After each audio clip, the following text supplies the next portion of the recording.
Cody Gakpo in international tournaments, this man saves his top performances for these moments, doesn't he? Well, the Dutch have arrived. Great performance from them against Romania, as they had a performance that was representative of the talent that they boast, right? Hi, I'm Adrian, by the way. Thanks so much for joining me for Euro Daily once again. Let's get straight into this.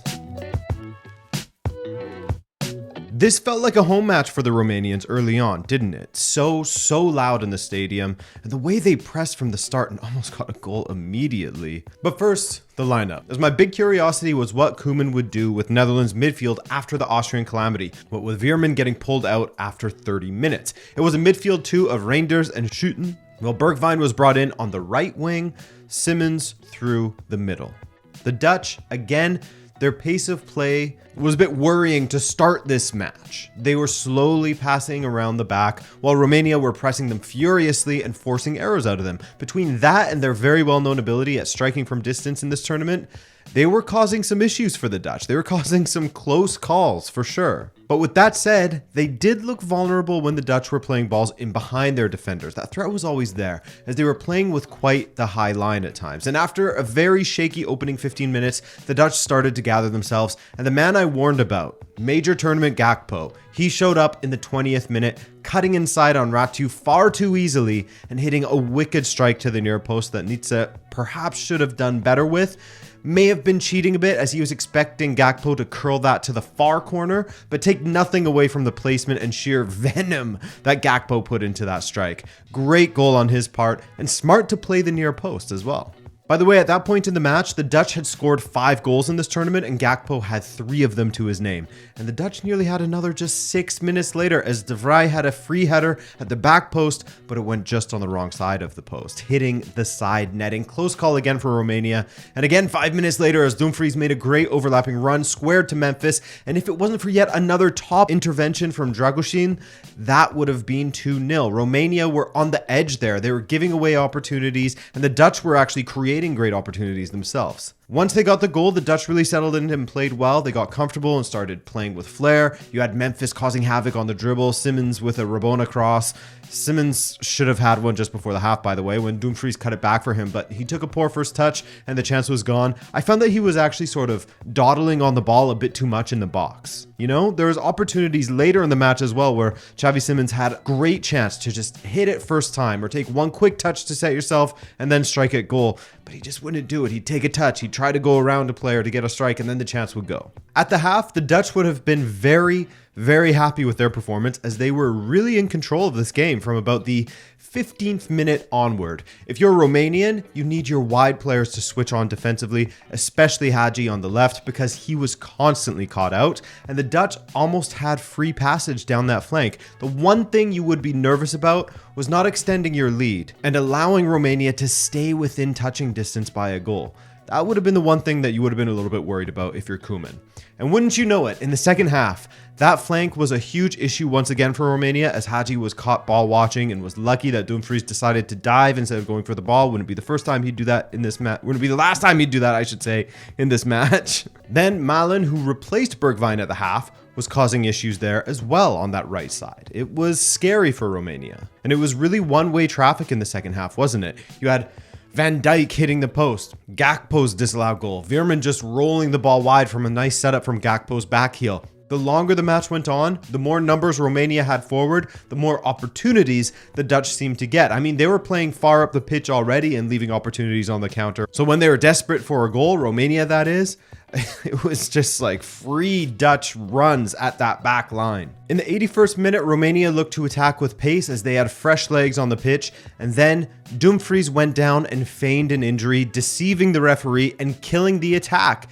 Key decision right there. No wonder Stanciu was so angry. The foot was nowhere near Dumfries, and it was certainly not a high boot either. Netherlands got away with one there, and the football gods are very cruel. So of course, the Dutch went and scored their second right after. That man Gakpo once again keeping the attack alive down the left, walking a tightrope with the ball along the line before cutting it back to Malen for 2-0. And finally, Malen cemented his place in the starting 11 where he took the ball all on his own, split a few defenders, and then hit it back across the keeper for 3-0 Netherlands. Good form from him. This was quite the statement. The Dutch have finally arrived and they looked quite good. However, I think there is something to be said about the Romanian defending once again, as they were similarly poor against another quick counter-attacking side, Belgium. There's certainly a weakness there, an over-eagerness to get forward where it leaves them exposed. It's a great asset for them when they're playing against the likes of Ukraine or in their qualifying group. But against the stronger teams, they were punished on both occasions. On top of that, their attack just wasn't good enough. One shot on target from just 5 attempts in this match. The Dutch looked a lot better defensively, though I am not ready to declare their defense as absolved of all issues just yet. However, I do think that Koeman has found his midfield and attack definitively now. Reinders and Schouten in the midfield, Simmons, Gakpo, and Malen with Depay ahead of them. The team seems settled now, and they are clicking. By the way, his defense was already settled. That's why I didn't mention anything there. But who will they be facing in the next round? Whew. Okay, Turkey versus Austria. The match I had been looking forward to for a while, and 1-0 Turkey. Just like that, out of nowhere.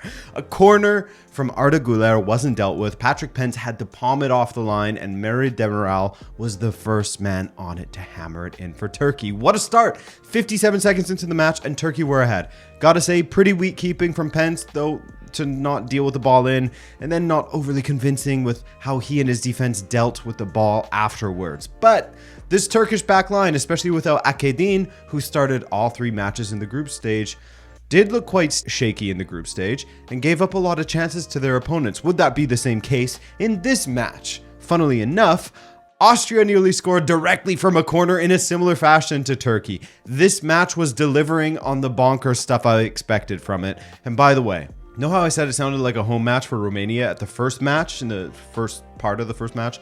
This 100% was a home match for Turkey. It was insane.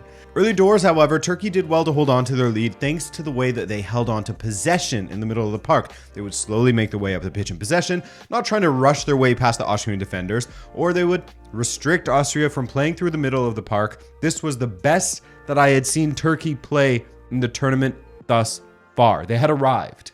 Yilmaz especially and Güler were a big problem for the Austrian backline, as Yilmaz would sometimes switch positions with Güler moving to his favored right wing while Güler would move to the middle. It was really nice stuff from Turkey in that regard.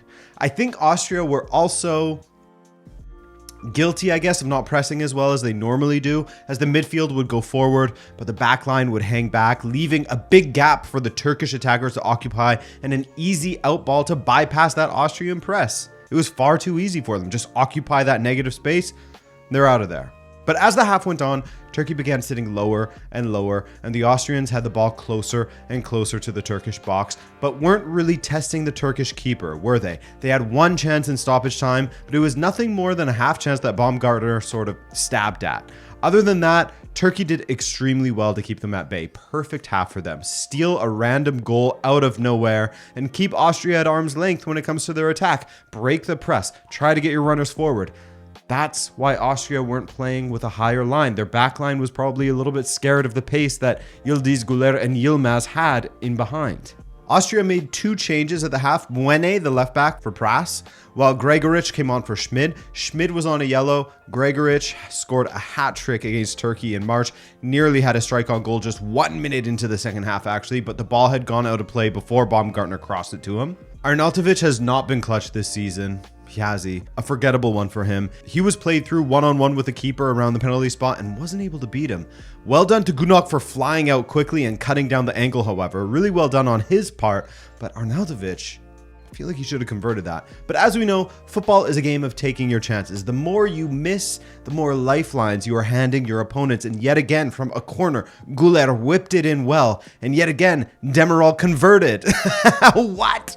Demiral rising at the near post, poorly defended from Austria again. And he headed past Pence. 2-0, completely against the run of play. But who cares if you're Turkish, right? The crowd was alive again after that. As were Austria minutes later, as yes, from a corner kick once again. This time it was Austria who scored, as Posch flicked it on at the near post. Gregoritsch, the substitute, was there at the back post to hammer it in.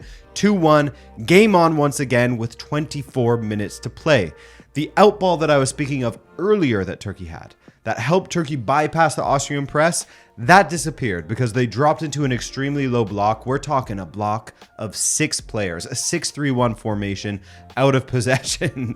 So they didn't really have an outball and they didn't have an escape plan, and they instead hoped to soak up pressure and protect their slim advantage. Risky or responsible? They bunkered, and in second half stoppage time, a fine ball in was headed toward goal by Gregoritsch, but it was blocked well by Bardacci. But if that was a decent intervention by Bardacci, the save by Günok on Baumgartner in the final seconds of added time, oh, insane.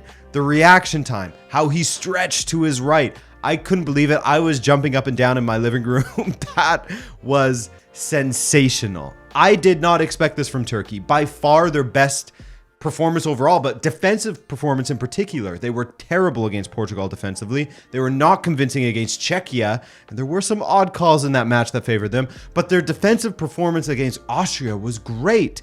Were Baumgartner and a few others wasteful? Yes. Maybe Gregoritsch should have started ahead of Arnautovic. Maybe this, maybe that. But Turkey with a massive performance here, and without their captain as well, Hakan Çalhanoğlu. He will be back for their next match, the quarterfinals, up against the Netherlands. I think if you're Austria, it's a shame that all those headers fell to Baumgartner rather than Arnautovic or Gregoritsch. As well as the fact that you played so well in this tournament and your downfall is 2 corners at the near post. That's what undoes Austria. That's crazy. And so, by the way, the quarterfinals are all set. You have Germany versus Spain coming at you this Friday, as well as France versus Portugal. And then on Saturday, England versus Switzerland and Netherlands versus Turkey. I'm hyped, man. I cannot wait. I will get my quarterfinals preview out for you guys very, very soon. Probably tomorrow. No promises. And then I'll take Thursday off. 7 out of 8 correct predictions for the quarterfinals. Not bad. I'll take that. Thanks for watching, guys. I appreciate you, and I'll see you very soon. Sleep well.